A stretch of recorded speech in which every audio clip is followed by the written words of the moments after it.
How's it going, lads? Marshall here, and welcome back to another review on the channel. As you can see, we've got two lone icons, the prime primers in the squad today. We've got Emmanuel Petit and we have Fabio Cannavaro. Now, I'm going to do like a triple upload today.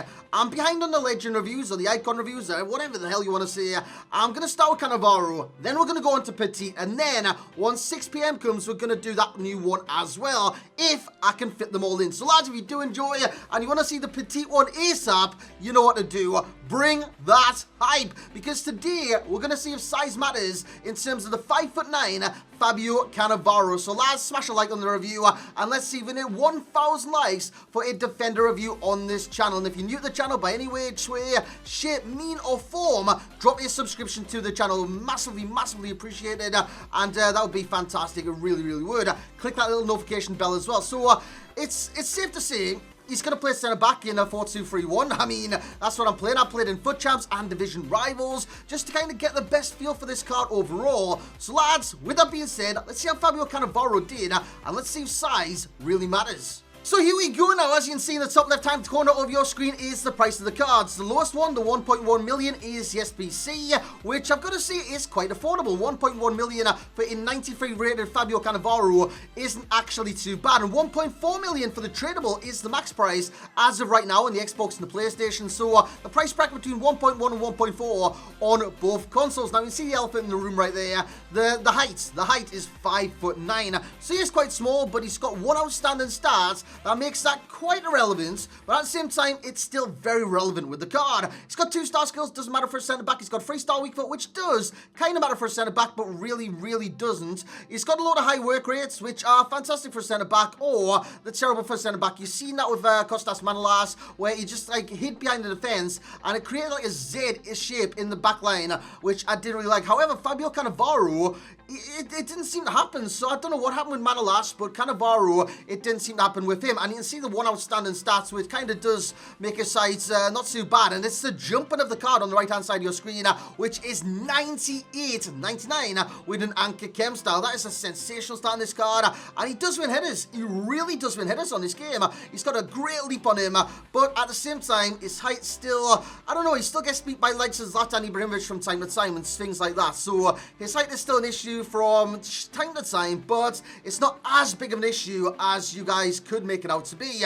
The stats, they've gone off your screen now, but I'll list through them. As you can see, why he did get this card, the 2016 World Cup semi-final against Germany, in which he set up the attack with the last kick of the game. Not the last kick of the game, in the second half of extra time, I do believe.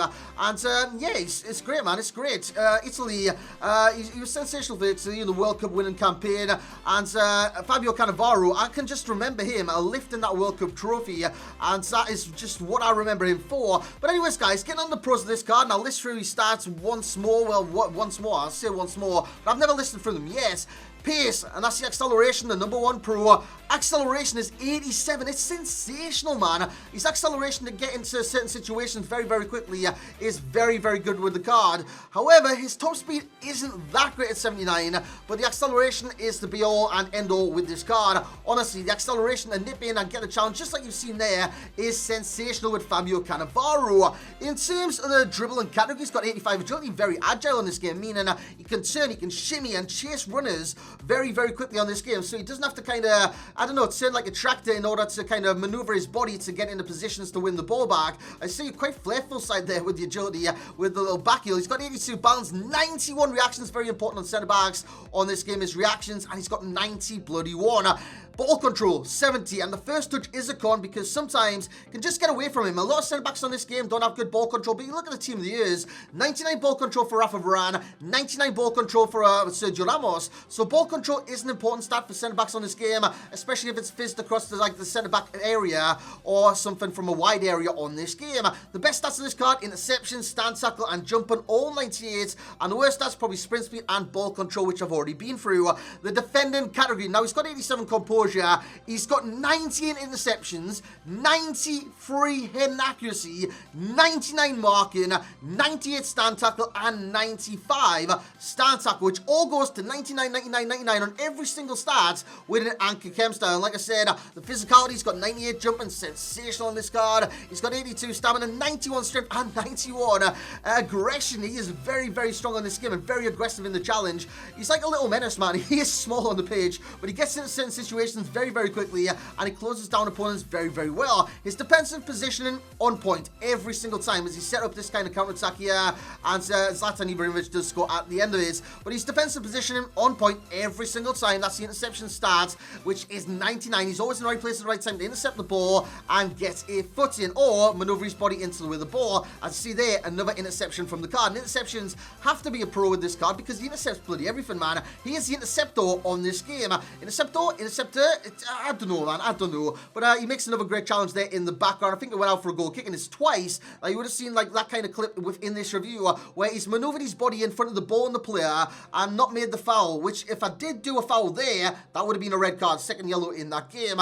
His tackling, sensational. Every single time he goes in for a tackle, he comes out with the ball. It's all about the aggression, it's all about the strength, it's all about the 98 stance tackle and the 99 marking.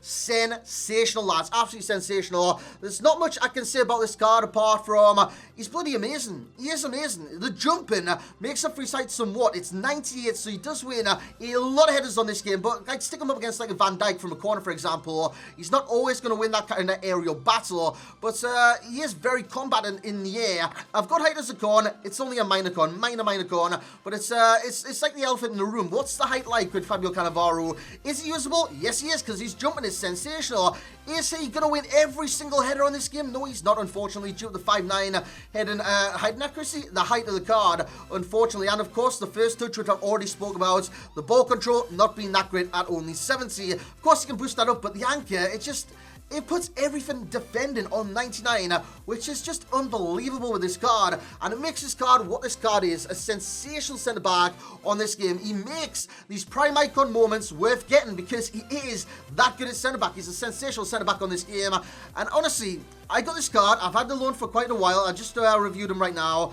I got him for 7 games. I got a loan one very early on, and I thought, you know what, I'm never going to use this card. Since the Cannavaro came out, I thought, I'll give him a shot. I gave him a shot last night. He performed really, really well and went well above expectations of myself because I really thought this centre-back wasn't going to be that good, but he was bloody brilliant. As you see, the game played out in the background right now, so you can see what he is like in real time. In terms of the overall rating then, lads, let's just get into that. Fabio Cannavaro will get a very impressive rating of a 9.6, which is amazing for this card. He doesn't get full ratings due to the first touch, due to the top speed of the card, which isn't that great. It's only 79, plus 5 with Nanka Chem style, but it isn't that great at 84. What else would I say about the card? The height isn't a massive issue, as a lot of you will expect, but it is still an issue at the same time, so it's a minor issue with the card. I thought it would be a major one. I really, really did. 9.6, it's safe to say, I don't have to repeat myself, but this isn't saying he's better than Cristiano Ronaldo or anything like that. The ratings go by per position and stuff like that, so that's the way I do work it out. 9.6 is fully deserved based on his ability, based on his enjoyability, based on his value, based on his usability, based on his ability, man. His ability is fantastic. It really, really is. Value counts 9.0 because 1.1 million for this Prime Moments icon. I know it's very, very expensive for a lot of people on this game, but if you look and compare with the other Prime icon moments on this game, it isn't actually that bad. It's not too bad compared to the other prices of these Prime Icon moments, which, as you guys know, are all very, very overpriced. So 1.1 million for the SBC isn't too bad considering you do get packs back. If you don't like them, stick them into another SBC. But what I will stress is try before you buy. Every single time you want to do one of these Prime Icon moments because they're so expensive on this game. Every time you want to do like a Player of the Month, for example, do the loan version. Try before you buy, lads. I can't stress that enough. It costs you 20,000 coins or something like that. It's an 82 rated team, and you can get it for 10 games. Fantastic. That's good enough, man. That's good enough. You can get a good feel for the card in 10 games. You get a good feel for him in 5 games. I played 7 with Fabio Cannavaro, and I thoroughly enjoyed my time. Enjoyment rating then, 9.0. Like I said, I enjoyed this centre-back. He was winning a lot. He was intercepting a lot. He was tackling a lot. He was strong. His jumping was fantastic. His positioning was sensational. And again, lots of high work rates. I thought it would be terrible for the card, because I experienced that with Manolas, and I did didn't like it. I didn't like it at all. But with Fabio Cannavaro, he was a general. He organized the defense. He was a great centre-back on this game, was Fabio Cannavaro. Foot champs ready, 10 out of 10. I used him in foot champs, and he did a great job for myself.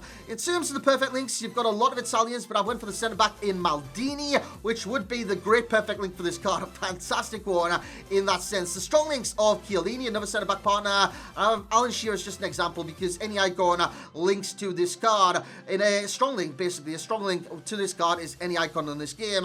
And the weak link is always the example, and it is Neymar's cam card, which has just been like re-released this week. Similar players. We have Marquinhos, he's 6 foot. Rio Ferdinand's in there, because Rio Ferdinand is actually quite similar to this card in certain statistical areas. And Hernandez, who is 6 foot as well. So they're not exactly the tallest of centre-backs, but again, they still do a great job in this game. Of course, special cards of all of those. The key pro will be the tackling, interceptions, etc., etc. It's just basically his defender category, which is stacked and is sensational. The key con will be the first touch, because I don't reckon the height is the key con with the card. I reckon it's a very minor con. 5'9". Does size matter? I asked that earlier on in this review. In terms of height, it doesn't matter with Fabio Cannavaro. It really doesn't. So first touch is the key con. The best cam style will be Anchor. It takes him to a 96 rated centre-back, which is sensational. And the rating per position in terms of nation, I went to Maldini, 95 at centre-back, because I just believe if Cannavaro is this good, Maldini has to be better than this Cannavaro, which I do want to try Maldini out one day. I'm going to try and do every single one of these icons that is reviewed, release, sorry. I'm going to try and do every single one. Cannavaro comes in number 2 ahead of Chiellini, Baresi, and Alessandro Nesta. And guys, that's how we're going to end the first review of the day. I'm looking to upload 3. I'm looking to upload this one, then Petite, and then whatever comes later on. So guys, if you're looking forward to that and you want the Petite one even sooner, you know what to do. Bring that hype. Smash that like, subscribe if you're new, and as always, I will catch you all next time, lads.